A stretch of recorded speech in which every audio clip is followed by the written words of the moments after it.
In 1803, under John Marshall, in the John Marshall Court, the United States Supreme Court, they decided a case, Marbury versus Madison. This is against, at the time, President James Madison. In 1803, it was Thomas Jefferson who was president when the Marshall Court decided this case. But this is so important because in 1803, they were working out the foundations of how the judiciary should operate in the United States. So the Supreme Court cases are especially pungent when it comes to understanding, comprehending the foundational premise behind a constitutional republic.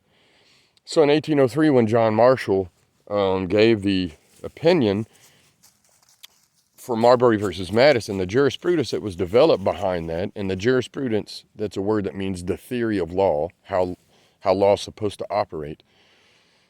The jurisprudence behind this said that an unconstitutional act is unconstitutional from the date of its enactment, that it's not requisite for a court to brand it so in an open court of law, that it confers no power on an agent, it establishes no office, it obliges no citizen to obey it.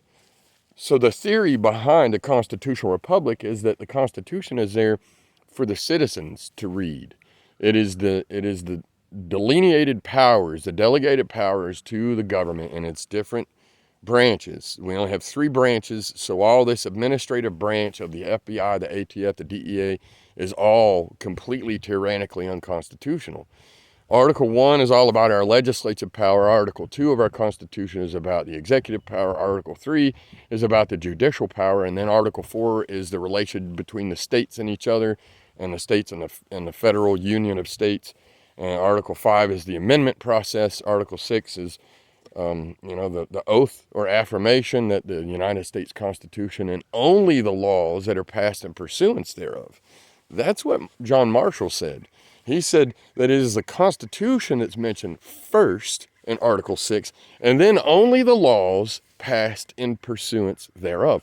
That's for us to decide. So when you read Article 6 and it says that this Constitution and the laws of the United States shall be the supreme law of the land, and the laws of the United States that shall be passed in pursuance thereof, and all treaties entered into and some other stuff, shall be the supreme law of the land.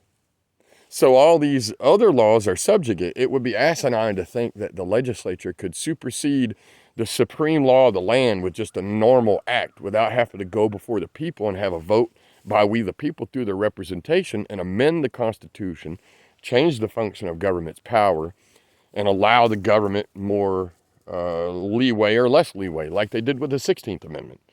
In Article 1, Section 9, it laid out the founders' idea behind taxation, which was no direct tax or capitation would be laid except in proportion to a census or enumeration that was directed to be given in proportion of the Constitution.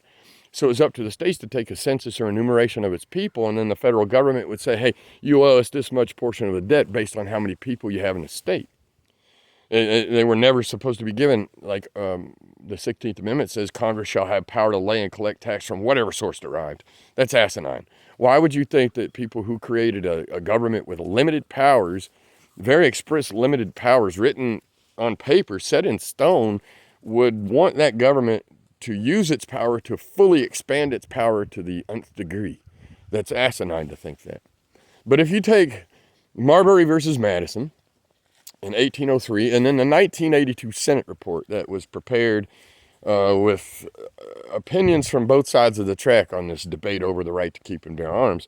Orrin Hatch did the preface for the 1982 Senate report, and in his preface, in the conclusion of the preface, it said that what the Congress found in its examination of history was long lost proof that the Second Amendment was intended to protect an individual's right to keep and bear arms in a peaceable manner so that he could defend himself, his property, his liberties, and his rights. So you defend your liberties and your rights against government agents. You protect yourself and your property against criminals.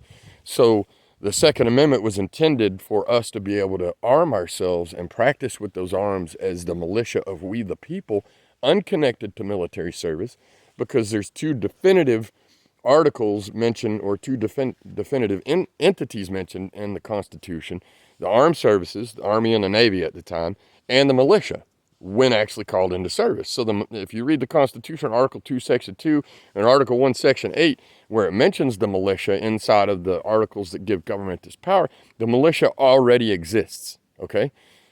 It is an entity that exists before an army and a navy would be called into service. That's where they would call the army and the navy out of, is the militia, people who already know how to use their firearms to defend against tyrants or enemies or whatever. So 1982 Senate report was a very firm conclusion. You never hear about this one, but I guarantee you can look it up. I encourage you to and read it and study it and see what this was all about. Then you're going to hop over into 2008 when Heller versus D.C. was opined by the United States Supreme Court. And Scalia, they call him the originalist, and he got some stuff wrong. You know, he made a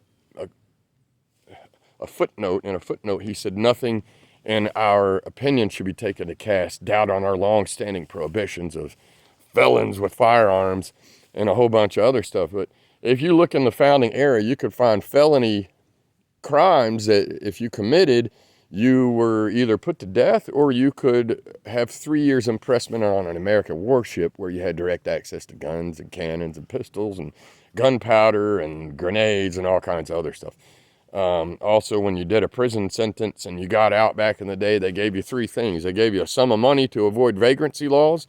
They gave you a mode of transportation, a horse, a mule, a bus ticket or something. And they gave you a way to defend yourself, a shotgun or a pistol or something, in case some dirtbag realized you just got out of prison and you got $20 gold piece and a horse that's worth $40. So you know, when you got out of prison, you'd get your guns back. And in 1791, when the Bill of Rights was ratified, there were patents on file with the United States government for auto-reloading weapons. So don't tell me that the founders didn't have automatic weapons in mind. They would have loved automatic weapons going up against the British. They would have loved a frickin' M249 Bravo or something, or an M16 or a Galil, you know, the right arm of fucking freedom, man. They would have loved something like that going up against the British. They would have slaughtered the British and then went and pissed on their bodies, because this is what you do to tyrants. You slaughter them and you piss on their bodies. That's what tyrants deserve. So they knew about auto-reloading weapons. 2008, Heller versus D.C., Scalia opined that it's an individual right. Then we hop into 2010, McDonald versus Chicago, same thing. It's an individual right. You can't regulate this right. Then we hop into 2022 with Bruin versus the New York Gun Club. It has to be interpreted by the plain text of the Constitution, the history of its adoption, and the tradition that surrounded those events. So if you take 1803 Marbury versus Madison, you take the 1982 Senate report, you take 2008 Heller versus D.C., 2010 McDonald versus Chicago, and 2020 Bruin, all these things point to the same thing, that these laws, these registration laws that originated in Nazi Germany in 1933, and then they were passed right here in 1934 in America.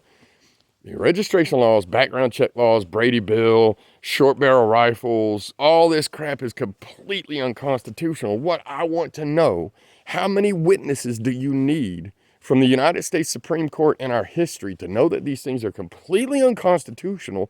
And then my question is, why the fuck do you keep complying with them? Why do you keep complying with the ATF's regulations when the ATF is the arm of tyranny?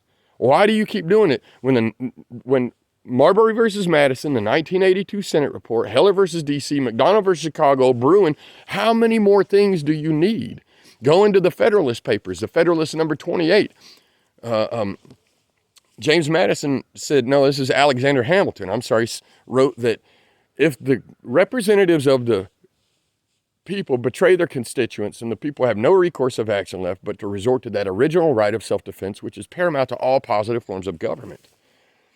So how can you access that original right of self-defense when you comply with every fucking law? It's not even a law, it's a code. It's a United States code, Title 18, subsection, like what the fuck ever. Why do you keep complying with this stuff?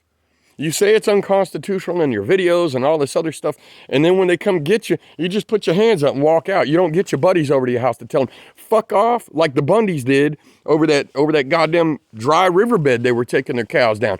Like the Bundys did, fuck off or you're going to find out.